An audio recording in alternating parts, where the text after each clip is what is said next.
I could say that I have, by dint of being almost the only one photojournalist who's been based in the Pacific for a long time and focused on issues across the Pacific Islands, I guess I have built up maybe the largest archive in the world of the Pacific Islands. And that covers about 30% of the world's surface area. These are small scattered islands across a vast sea.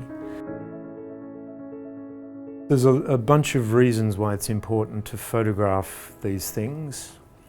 On one level, to use the cliche, this is the first draft of history, and you're there to document that first draft of history, which later journalists, historians can then pick over and analyse and put it in a longer context.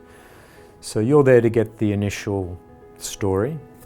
When it comes to these really important historical moments that often involve war or disaster, you're also gathering evidence. And so sometimes I think the value of what we do as photojournalists is beyond the story that you're telling.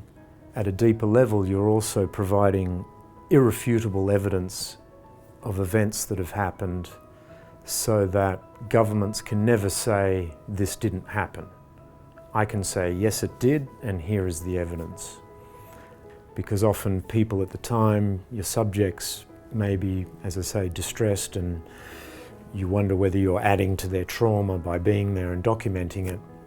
But you also take the long view, which is that through the course of history, in time, they and hopefully their community will not so much thank you, but at least be grateful that there was someone there to document that particular time in their history.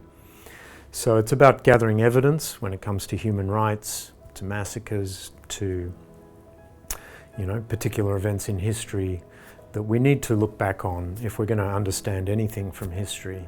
And you're providing that historical document.